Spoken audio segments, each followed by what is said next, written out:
Hello everyone, welcome back to my channel. This week and last week, I hear so many phone call and questions from clients and ask me about do I carry any gel polish without TPO? What is TPO? What is going on?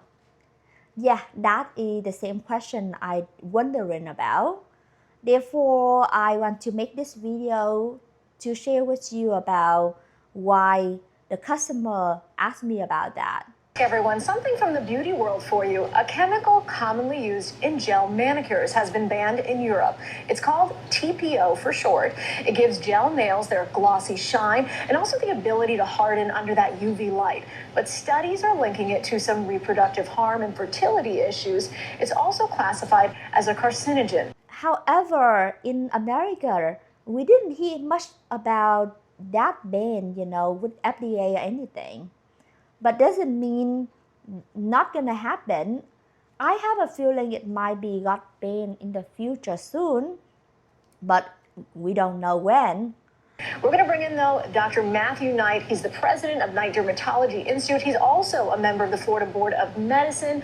Good morning, Dr. Knight. Thanks for having me. As always, happy Friday to you. So the first thing I want to talk about, because as a journalist, I'm obsessed with data and statistics. So first, can we just talk about this study that brought all of this to light? Right. So this is TPO. This thing has a name like a mile long. Oh, it's called TPO. It's brutal. And what it is a photoaccelerant. So it's the thing in gel nails that allows it to harden or to cure, so you can get your gel nails. And people love these things because they dry quickly and they're hard and they're easy to apply.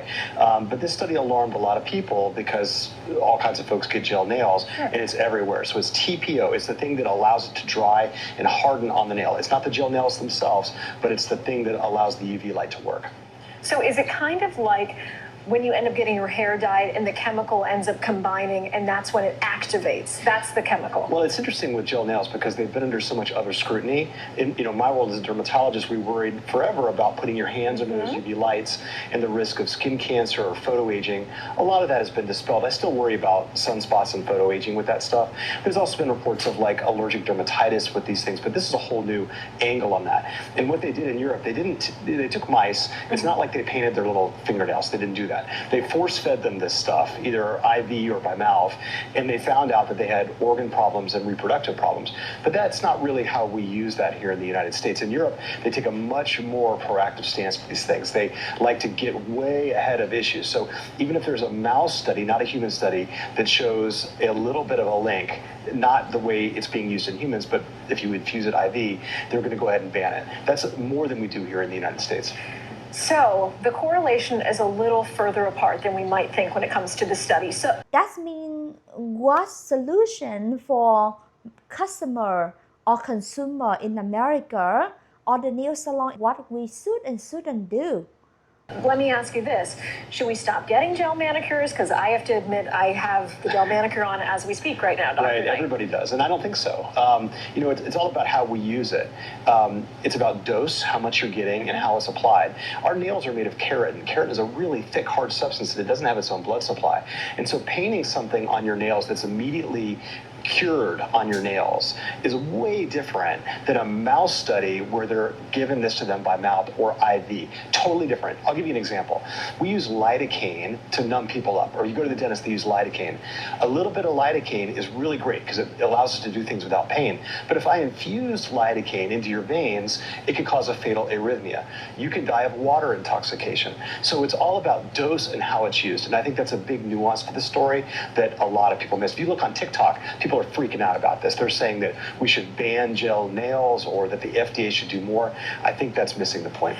And I think it's easy to get worried about things like this because, as women, we are consuming and using so many of these beauty products. It's in the air, it's around us. And I think back to what happened with talc about 5 years ago, where we kind of learned more about how harmful that is. And everyone was switching their powders away from the talc powders.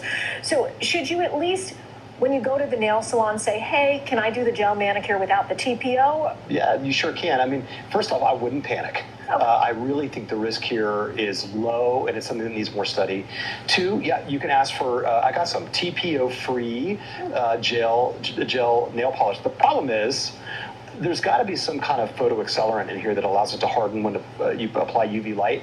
So I don't know what else is in here besides TPO, and that hasn't really been studied. I think if you're super, super cautious, you can just paint your nails the old-fashioned way.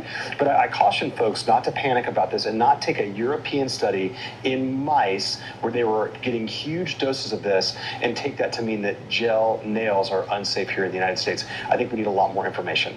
Dr. Knight, you keep us level-headed. I appreciate it. Thanks for coming. At the nail salon owner, for sure, we're gonna try to update all the product, follow the safety health for client as soon as possible. We try to provide the best customer service and carry the best product that we can, but nothing we can control about. If scientists prove that it's not healthy, so that means manufacturing and beauty supply gonna update and change to follow the law or the guidance really fast. And trust me, I'm concerned for my health also, but doesn't mean that you have to be so freaking scared or worry too much. Because I do some research for myself, I know that when you do the teeth, when you filling your teeth, like dentists, they use the filling product and they use the UV light on your teeth to dry the bond or the filling. For sure, all the product for the dentist filling, it also have the TPO. But why they don't ban that with the dentist products? And that is more concern because it apply directly in your mouth. But why they don't say anything about it? Something going on, or some corruption or racism, or why?